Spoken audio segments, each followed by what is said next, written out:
Good afternoon, everyone. Mujhe yaha aapko bahut khushi hui.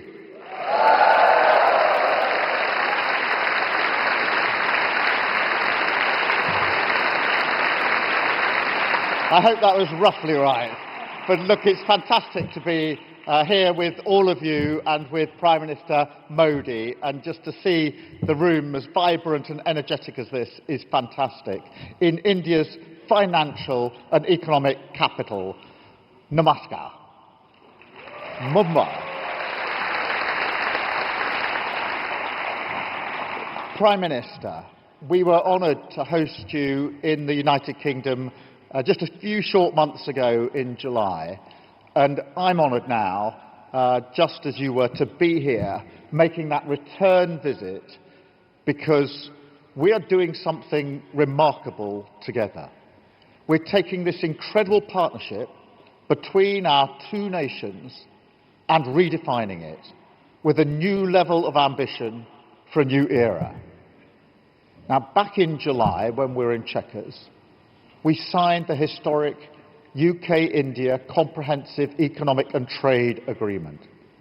It was a deal that was years in the making, a deal that many people said couldn't be done, and a deal that we struck together.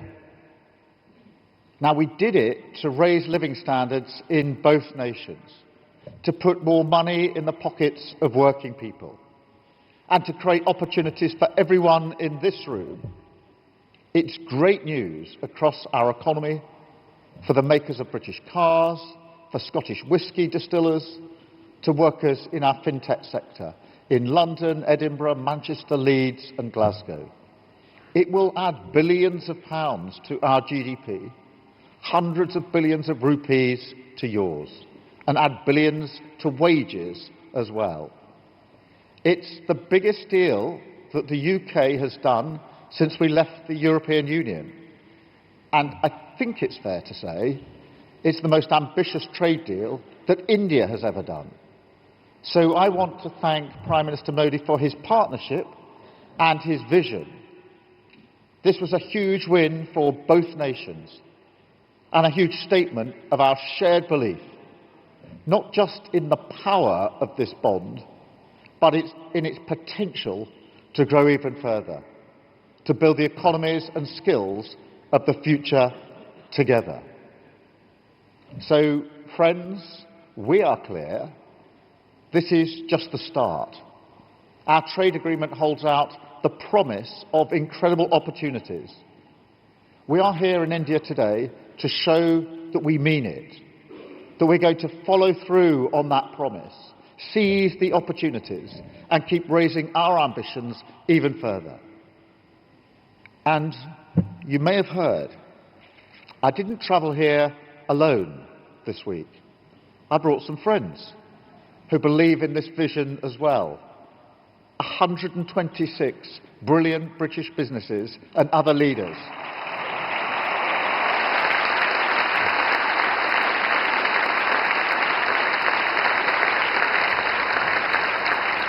It's the first business delegation that I have led as Prime Minister. It is the biggest British business delegation for over a decade, and the biggest ever to India. I tell you, we had some problems with the planning because we had to swap to a bigger plane when we knew the numbers that were coming with us. And it shows that when it comes to India, and when it comes to this partnership, we really do mean business. And let me be absolutely clear about this. We are so committed to this because we see India's potential. This country holds the promise of the future in its hands as the world's biggest democracy, one of the world's largest and fastest growing economies, with half of your population under 25 years old. The vibrancy and promise of this nation are clear, especially here in Mumbai. And when this all comes together with the UK's talent and creativity, with our institutions and entrepreneurs, It is an incredible combination, a real alchemy, because let me tell you, we are building something special in the United Kingdom as well. A renewed nation, a renewed economy, a Britain that works for all.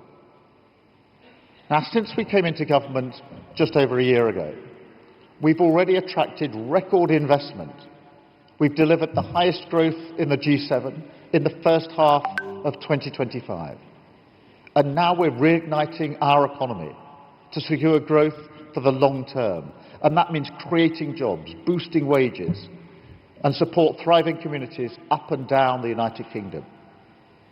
That does mean streamlining regulation, you'll be pleased to know, investing in education and skills, investing in infrastructure like never before, delivering planning decisions at record-breaking pace, and through our industrial strategy, it means backing the sectors that will define the future, where we already have a competitive edge, like tech and AI, life sciences, renewable energy, advanced manufacturing, and, of course, financial services and fintech are right at the heart of all of this. To put it simply, we are determined to make the United Kingdom one of the best places in the world for people to do business, to start up, to scale up, to grow and list, because that is good for our working people. We have the expertise, the critical mass, and the capital markets that can support innovative firms looking to grow. And that means all of you here in this room and beyond. Because look, our two nations achieve incredible things when we innovate together. Look at Oxford, AstraZeneca, and the Serum Institute, delivering over 1 billion doses of the COVID vaccine. Just think about that partnership. The great way in which we're joining forces. The new vaccines research facility in Oxford to deliver more life-changing and life-saving innovations. Look at GSK and Biotech, who worked together to develop the world's first successful malaria vaccine. What an incredible thing. Or look at Excelicom and Radis, pioneering 5G base stations in space, helping to connect the most remote regions on Earth. And actually, I'm struck by another collaboration between our two nations. A story from another age of a leading Cambridge mathematician who received a letter back in 1913 from an accounting clerk in Chennai, a young Indian man who came to be recognized as a genius. Those two men, Hardy and Ramanujan, struck up a truly unique partnership that changed the field of theoretical mathematics and, incredibly, helped to shape the fintech industry that would emerge a century later. Their insights into prime numbers helped to inspire the modern maths behind online encryption that protects our payments and banking information today. It's a remarkable story. It shows how cross-pollination of science and research, academic excellence, innovation, and yes, genius, all the things that define this relationship add up to practical applications that improve people's lives, including in finance. The UK and India are natural partners here. We are both world leaders in fintech. We have the second and third largest fintech sectors in the world. Our trade in services has doubled over the last 4 years alone. And now our trade agreement provides a launch pad to go even further. We want the UK to be your #1 partner of choice for finance and fintech.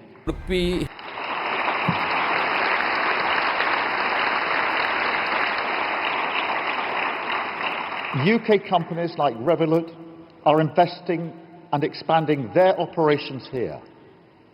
Wise have just launched a new debit card in India. Tide has opened offices all over the place. HSBC is launching an innovation banking hub and expanding into 20 new cities. Standard Chartered has opened a new global business services hub in Chennai, and the list goes on and on. Great British success stories coming to India, including to this city, and Gift City as well, spreading inclusion and opportunity. And I know that this room, we have the superstars of Indian fintech too, increasingly looking out to the world, like Razorpay, Perfidios, Cred, or Paytm, which is planning to invest in the UK. So I'm here to extend an invitation to all of you to do business with Britain, to see the UK as your gateway to going global. I've already set out the UK's fundamentals: unparalleled connectivity, the only trillion-dollar tech sector outside the US and China, a deep liquid pool of capital. But that's not all. We're making the UK an even better place for fintech innovation by investing in digital infrastructure, data sharing, and AI adoption as an AI superpower. And more than that, we're delivering fast-track authorizations, streamlined compliance, new visa routes to attract top global talent. And now we're creating a new Office for Investment, Financial Services, a dedicated concierge service for international firms coming to the United Kingdom. So if you want to create great jobs, great growth, and succeed, we're rolling out the red carpet. We want to see leading Indian firms flourishing in the United Kingdom, taking their business global, and British firms selling into India, growing and thriving here too. This is the modern dynamic relationship that Prime Minister Modi and I are building, a partnership defined by huge ambition. We know we can achieve great things together because we already are. So this is the moment to raise our sights even further. It's time to invest in the United Kingdom, invest in this relationship, and invest in our shared future, turning this landmark moment for the United Kingdom and India into the start of a new era, making life better for working people for many years to come. Thank you so much for inviting me. Thank you for listening. It's fantastic to be here. Thank you.